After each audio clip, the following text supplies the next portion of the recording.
हिम्मत और जिंदगी। तो आइए आगे पढ़ते हैं हिम्मत और जिंदगी। हिम्मत का नाम ही जीवन है, इसलिए कि मनुष्य जीवन संघर्ष स्ट्रगल की कहानी होता है। जो संघर्ष नहीं करता, स्ट्रगल नहीं करता, उसको कभी भी विकास भी नहीं कर पाता है। अर्थात सुविधा संपन्न तरीके से व्यतीत करने के लिए विभिन्न प्रकार से जो जीवन को सुविधा से जीने के लिए संघर्ष करता है, किंतु जो व्यक्ति जीवन में हिम्मत बनाए रखता है तो वही विकास करता है, उसका जीवन सफलताओं से भरा होता है। जो पहले बहुत मेहनत करता है उसी का जीवन सफलताओं से भरा होता है। प्रस्तुत प्रेरक प्रसंग यही शिक्षा देता है।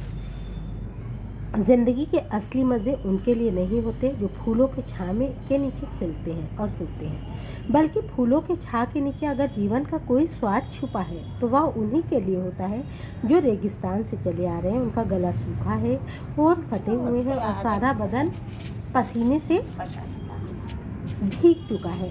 पानी में जो अमृत वाला तत्व है उसे वही जानता है जो बहुत प्यासा होता है, अर्थात जो बहुत चल के आ रहा है, परिश्रम करके आ रहा है। और जो बहुत जैसे जो एयर कंडीशन में बैठा है तो उसे पानी उतना अच्छा नहीं लगेगा जितना कि धूप में बैठा हुआ तपा हुआ आदमी पानी पिएगा तो उसे जो सुख लगेगा, जो पानी जितना अच्छा लगेगा उतना एयर कंडीशन वालों को नहीं अच्छा लगेगा। तो जो धूप में सूख चुका है वह नहीं, जो रेगिस्तान में कभी पड़ा ही नहीं है जो धूप में सूखा है उसी, लेकिन वह नहीं है जो रेगिस्तान में कभी गया ही नहीं, जिसने कभी मेहनत की ही नहीं, उसे सुख नहीं मिलेगा।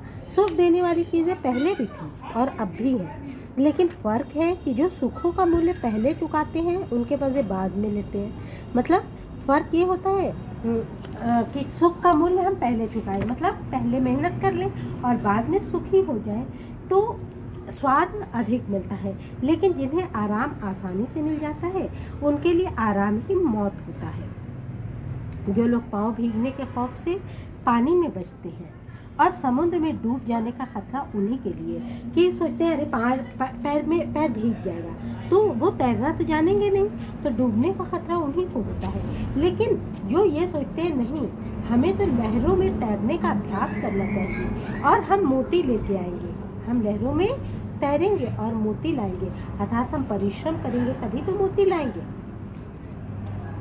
ताजगी, चांदनी और ताजगी, शीतलता का आनंद वही मनुष्य लेता है जो दिन भर धूप में थक कर लौटा है, जिसके शरीर को अब तरलाई की ज़रूरत है। मतलब वो जैसे कि मजदूर को आप देख लीजिए कि वो दिन भर काम मेहनत से करते हैं, फिर शाम को जब वो आते हैं तो एक लोटा भर पानी थोड़ा सा गुड़ खा के पी लेते हैं तो उन्हें उतने में ही बहुत आनंद होता है। जिसका मन यह जानकर संतुष्ट है कि दिन भर का समय उसने किसी अच्छे काम में लगाया, क्योंकि वो सोचता है कि चलो हमने अपना दिन भर बर्बाद नहीं किया, किसी अच्छे काम में अपना टाइम बिताया।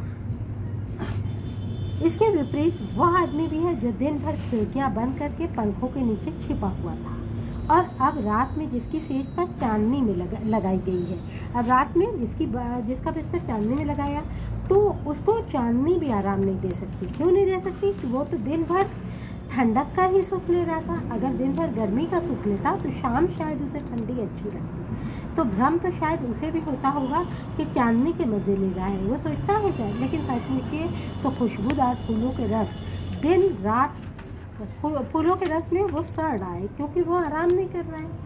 उपवास और संयम, उपवास जैसे जो रोज़ा रखता है या व्रत रखता है, लेकिन उसके अंदर संयम है कि वो ये सोचता है कि हमने ईश्वर के लिए व्रत रखा और शाम को ही हम व्रत तोड़ेंगे। ऐसा थोड़ी ना करेंगे कि दिन भर फल खाए जा रहे हैं और कहते हैं कि हमने तो व्रत रखा, तो वास्तव में वो कुछ नहीं है। तो ये आराम के साधन नहीं है। भोजन का असली स्वाद उसी को मिलता है जो बिना कुछ खाए दिन भर रह सकता है।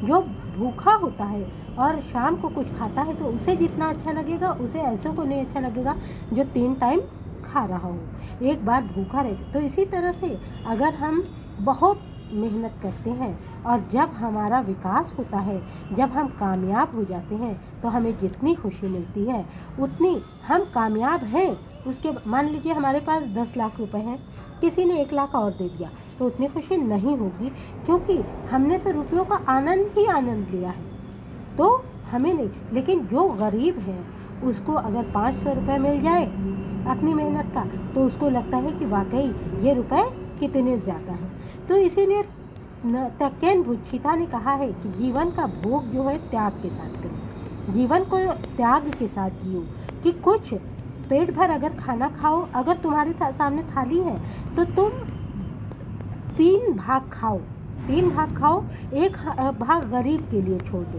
तो केवल परमार्थ का, ये सिर्फ परमार्थ का उपदेश नहीं होता है, बल्कि मानव जीवन का ये उद्देश्य है कि अगर हम अपनी मन से ये सोचते रहें कि अगर हम तो 3 टाइम खा रहे हैं, अगर एक थोड़ा थोड़ा एक लुकमा भी किसी गरीब के लिए बचा लेंगे, एक कौर भी बचा लेंगे, तो जिससे दूसरों का जब पेट भरेगा तो उससे जो आनंद, जो खुशी हमें मिलेगी वह निराभोगी बनकर भोगने से नहीं मिलती है। बड़ी चीज़ें बड़े संकट में विकास पाती हैं, इसीलिए कहा गया कि जो बड़ी चीज़ें होती हैं बहुत संकट के बाद विकास पाती हैं। जैसे जो बड़ी हस्तियाँ, उन्हें आज हम देख के कहते हैं कि ये तो बड़े आराम से है, लेकिन उनके पीछे का सच अगर हम पलट के देखें तो क्या है कि उन्होंने बहुत मेहनत की होती है। जैसे अकबर ने 13 साल की उम्र में अपने बाप के दुश्मन को परास्त किया, तो जिसका एकमात्र कारण था कि अकबर का जन्म रेगिस्तान में हुआ था, तो वह भी उस समय जब उसके बाप के पास एक कस्तूरी को छोड़कर कोई और दौलत नहीं थी। मतलब अकबर जब बहुत गरीब थे तब उनके पुत्र का जन्म हुआ, तो उस गरीबी के कारण उसको विरासत में अपने पिता से क्या मिला, मेहनत करने का गुण मिला। तो ऐसे बच्चे मेहनत करते हैं तो उन्हें खुशी होती है। इसी तरह विंस्टन चर्चिल ने भी कहा कि ज़िंदगी की सबसे बड़ी सिफत क्या होती है, हिम्मत होती है। अगर हम नदी की गहराई को देखकर ही डर गए, पैर ही नहीं डालें कि अरे ये तो बहुत गहरी हमें खींच लेगी, तो ऐसा नहीं। अगर हम ये देख लें, डर गए कि बहुत काम बड़ा है, हम करेंगे ही नहीं, तो हम कामयाब कैसे होंगे, हम नहीं हो सकते। तो इसलिए सबसे पहले हमें हिम्मती होना ज़रूरी है। सबसे पहले हमें अपने अंदर हिम्मत पैदा करनी होगी, तभी हम सारे काम को कर पाएंगे। ज़िंदगी की 2 सूरतें होती हैं, एक तो कि आदमी बड़े से बड़े मकसद के लिए कोशिश कर ले। सबसे पहले अगर हम मकसद हमें चाहिए, किसी लक्ष्य को हमें प्राप्त करना है, तो हम कोशिश करें।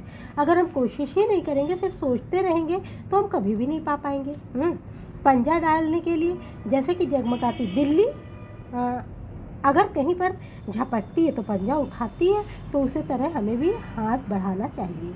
और अगर सफलताएं हमारे कदम कदम पर जोश की रोशनी के साथ अंधियारी का जाल बुन रही है, तब भी हमें पीछे नहीं हटना चाहिए, हमें हिम्मत नहीं हारना चाहिए। और दूसरी सूरत ये होती है कि उन गरीब आत्माओं की हमजोली बन जाइए। दूसरी सूरत क्या होती है, पहले तो हिम्मत कीजिए, और दूसरी होती है कि गरीब जो है उनके आप हमजोली बन जाइए, उनके दुख को आप देखिए, और अगर आप देखेंगे तो आप उनके साथ मेहनत करेंगे। तो इस तरह से हम दुख पाने का संयोग भी समझ सकते हैं और सुख को भी समझ सकते हैं। तो आत्माएं ऐसी गोधूली में बसती हैं, हमें समझ में आ जाएगा, ना तो वहाँ जीत हंसती है, ना कभी हार के रोने की आवाज़ सुनाई पड़ती है। तो इस तरह से हमें हिम्मत करके काम करना चाहिए। इसी तरह अर्नाल्ड बेनेट ने भी एक जगह लिखा कि जो आदमी यह महसूस करता है कि किसी महान निश्चय के समय, मतलब अगर हमने निश्चय कर लिया और साहस से काम नहीं लिया, हमने निश्चय तो किया लेकिन हिम्मत से काम नहीं लिया, तो ज़िंदगी की चुनौती को हमने कबूल नहीं किया, तो हम कभी भी सुखी नहीं हो सकते हैं, कभी भी हमें आराम नहीं मिल सकता। क्योंकि अगर हम हिम्मत से काम लेंगे, और हिम्मत से जब काम लेंगे तभी मेहनत करेंगे, और अगर हम बड़ा काम देख के ही डर जाएंगे तो मेहनत कहाँ से करेंगे। तो जैसे कि साहस दिखाने वाला आदमी बराबर अपनी आत्मा के भीतर आवाज़ सुनता है, ऐसी आवाज़ जिसे वही सुन सकता है जिसे वह रोक नहीं सकता है। आवाज़ उससे बराबर कहती रहती है, तुम साहस नहीं दिखा सके, तुम कायर की तरह भागे। जैसे जो हमारा कॉन्शियस कहता है, तो हमें ऐसा नहीं करना चाहिए। सांसारिक अर्थ में हम जिसे सुख कहते हैं उसका ना मिलना फिर भी उससे कहीं श्रेष्ठ है कि मरने के समय हमारी आत्मा यह धिक्कार न सुने कि तुम में हिम्मत की कमी थी, तुम साहस का अभाव था, तुम ठीक वक्त पर ज़िंदगी के सामने से भाग खड़े हुए। ज़िंदगी को ठीक से जीना हमेशा ही जोखिम झेलना है। मतलब ज़िंदगी को अगर हम अच्छे से जिएंगे तो जोखिम झेलेंगे, और जो आदमी सकुशल जीने के लिए जोखिम की जगह मुश्किलों की जगह डेरा डालता है, वह अंततः अपने घेरों के बीच कैद हो जाता है और ज़िंदगी का कोई मज़ा उसे नहीं मिल पाता, क्योंकि वो डर जाता है तो ज़िंदगी का मज़ा नहीं ले पाता, क्योंकि डर से बचने की कोशिश में असल में ज़िंदगी को उसने आने से रोक रखा। वो डर गया और रोक रखा। इसीलिए कहा गया है कि कामना का दामन छोटा मत करो, जिंदगी के फल को दोनों हाथों से निकालो, अर्थात बहुत मेहनत करो। रस की निर्झरी तुम्हारे बहाए भी बह सकती है, मतलब जो रस है, जो झरना है, तुम्हारे खुशियों का झरना तुम्हारे बहाए बह सका है। वह अरण्य झुरमुट जो काटे अपनी राह बना ले, कृत दास नहीं किसी क्या, जो चाहे अपना ले जीवन उसका नहीं, युधिष्ठिर जो उससे डरते हैं, उसका जो अरण्य रोप निर्भय होकर डरते हैं। मतलब कह रहे हैं कि कोई भी जंगल को काट करके अपनी राह बना सकता है और कोई किसी का दास नहीं, प्रकृति दास नहीं है। अगर मेहनत हम करें तो विकास हमें मिल सकता है। धन्यवाद।